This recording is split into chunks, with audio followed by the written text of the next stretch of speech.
Hi, and welcome to Holiday Wreath Making with Robert. I'm going to show you today how to make a burlap holiday wreath. The thing with the burlap wreath is it includes the bubble mesh and burlap, and I may or may not include these following items inside the wreath also. So these are just my little decorations, little add-ons per se. I have some lights, may or may not add on. These are just, like I said, embellishments. These stars, that necklace, like I said, possible, may or may not happen, to as well as just different flowers. As you can see on my holiday wreaths, I've done a Halloween one and I've done a Christmas one, and I usually try to incorporate flowers into my wreaths, and I incorporate different ribbon. I actually couldn't find ribbon this time because, I don't know, perhaps the COVID-19 and stores haven't really fully stocked their shelves. However, I did find scrap material, so I've cut that and we're gonna pretty much turn that into ribbon. So, yeah. So the first thing, I'm gonna show you all the different little pieces I have. You will need a wreath form. The wreath form itself comes in different sizes.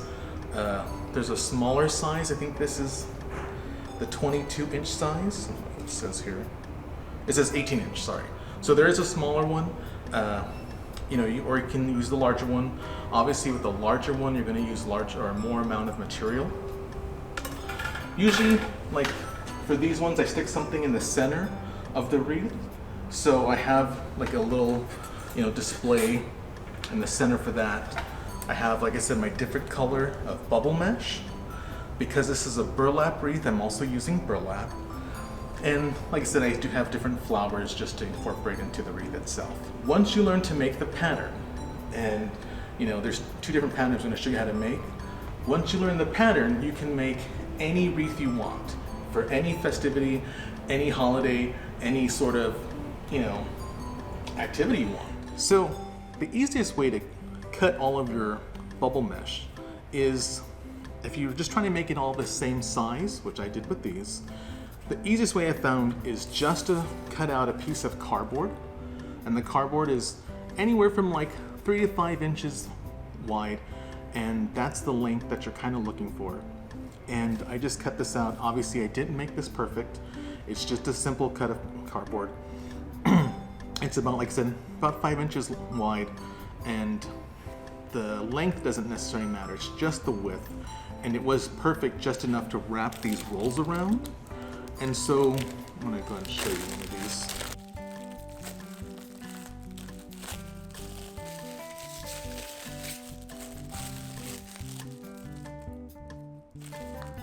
these. So all I'm gonna do is wrap it around it a couple times. And you can probably do it, depending on how sharp your scissors are, about 4 to 5 times. And then you're just gonna cut along these edges.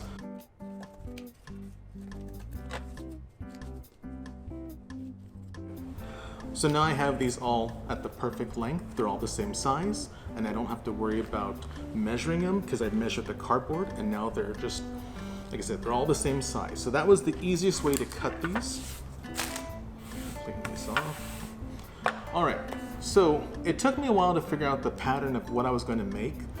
I'm going to show you with the burlap first because that's the easiest. I just created a simple pattern. It's just these simple rolls, whatever. So all I'm going to do is roll these together. However, like I said, when it comes to my ribbon, since I didn't have ribbon and I actually had to purchase pieces of material, I cut these down just about 1 3/4 or 2 inch wide, probably about the same 5 inches long ribbon size. So the only thing with these though, I do need to dovetail them, and the dovetail is just, folding them over. I'm going to cut them on the diagonal. And none of these things have to actually be perfect. The size and everything, it's just to your taste. The fact that it's not perfect, adds to its charm. So I'm not going to really worry about how big or, just trying to get them the diagonal just so it looks like a ribbon, just like that. I'm gonna do the same to this one. This one was easier to kind of guesstimate where I was gonna put the dovetail, because I can go by the corners of the, the size of the fabric. So let me start by showing you the very first pattern that we're gonna do. And all I'm gonna do is roll these up just like that, and then actually hold it off to the side. And actually, I think I did this sideways. I'm just rolling it and I'm holding it in my hand as I go.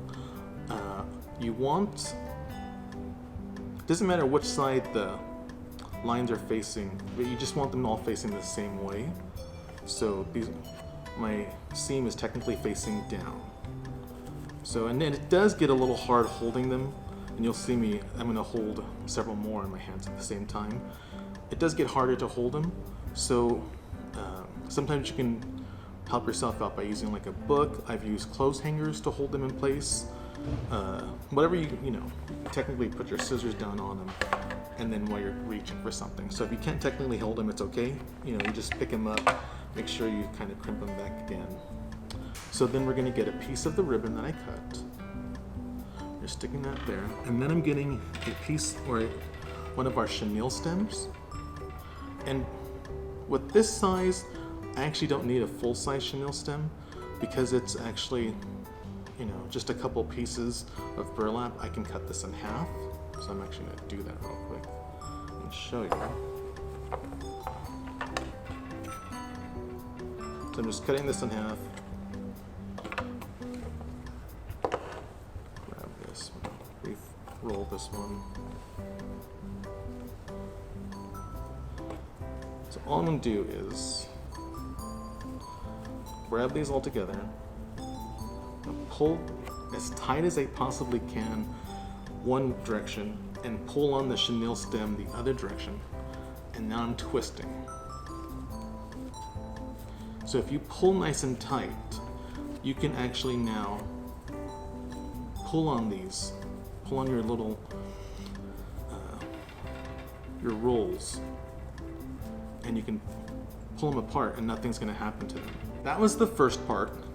Now for the second part, I do need to cut this ribbon and incorporate it into my bubble mesh. So now I'm gonna have to do the same thing with this ribbon.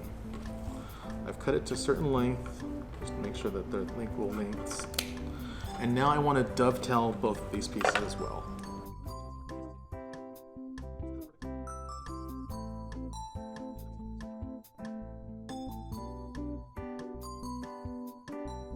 Okay, so my two ribbons are set. Now back to the bubble mesh. So I have, like I said, I'm starting off with red. There I go with a piece of white. And I am trying to roll them the same way I rolled the burlap. It's just a straight roll. Trying to get these all the same direction, kind of the same length. Another piece of red. Another piece of white. That's what I was laughing about earlier. As you can see, you do have to be able to handle several pieces of these bubble mesh in your hand at the same time. And another piece of red. So I have 5 pieces of bubble mesh inside my hand right now, or holding with my hand right now. Okay. Now I'm going to add my 2 pieces of ribbon on top. There's 1. Let's get it facing up. That would be nice. All right, 2. All right. So with this, I'm going to go ahead and reach around and grab this chenille stem. This time I'm not going to cut this in half because I need the full length of the stem, and I'll show you in just a second why. And this one is the same procedure. I'm holding with my left hand. I'm going to pull towards my left. With my right, I'm pulling on the chenille stem towards my right, and I'm going to twist it. And there you go. So, give it a nice good tug. So now I'm actually going to kind of unfurl it just a little bit So if you remember, the pattern I had in here was red, white, red, white. So now I'm just unfurling these a bit so I get that pattern again. I'm trying to make sure that my ribbon is facing up. So that is step one, right? Step two is technically what we call a starburst pattern. However, I'm not going to completely make the starburst pattern just because I'm adding it to step one. So on this side, I'm going to actually take my blue bubble mesh and I'm going to fold it on the diagonal. So instead of rolling it like I did the first time, I'm going to fold it on or roll it on the diagonal.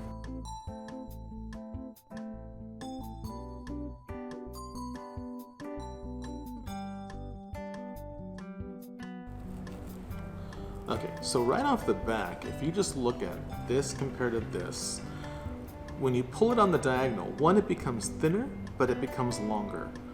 So if I had made a complete set of bubble mesh out of this pattern and then made it diagonal, that's the starburst pattern, right? Like I said, I'm not actually doing that right now. I'm going to incorporate this into this bundle right here. All I did was stick it on the back, and now I'm just going to take my chenille stem and I'm going to tighten it up.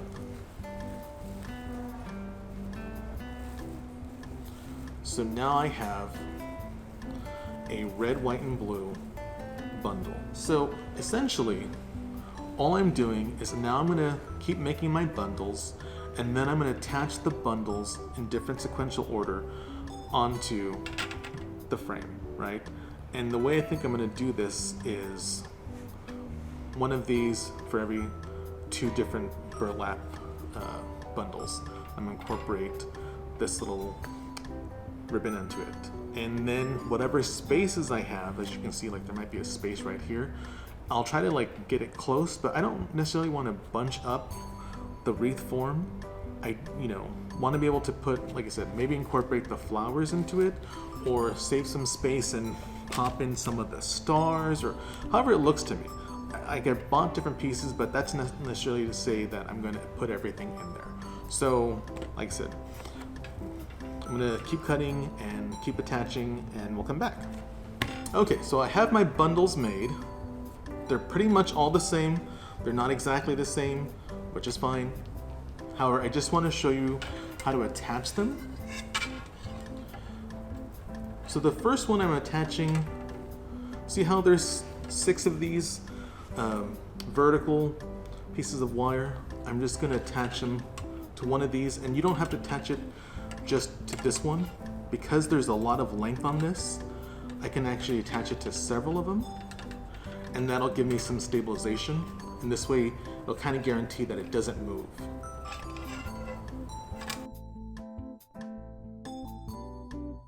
Now I'm going to keep going, and this is why we leave a little bit of extra length on the chenille stem. This is how we're attaching it to the frame.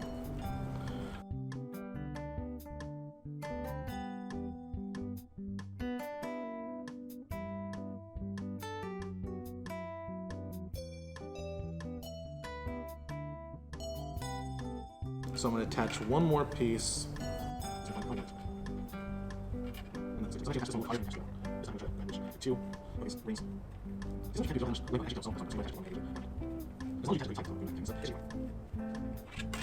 Okay, so all I'm going to do is continue on with this pattern that you see here.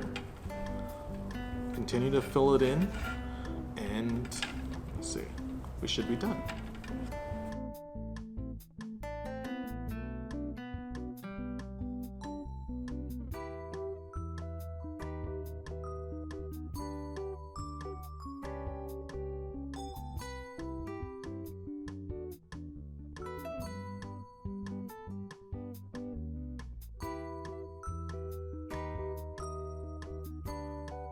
So now's a good time for me to look at it, so I'll hold it up.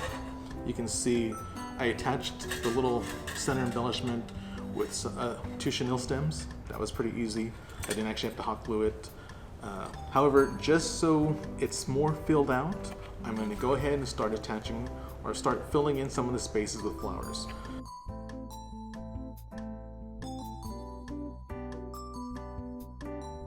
So I finished attaching the flowers to the wreath. It kind of just worked out. So I first started off with the white ones, and then I was like, well, just continue the pattern. So I just did red, white, and blue. And yeah, that's it. I hope you enjoyed it. I enjoyed making it. Thank you for letting me show you how to do this on the How To Festival brought to you by the San Diego Public Library. And hope to see you soon. My name is Robert, and it was a blast.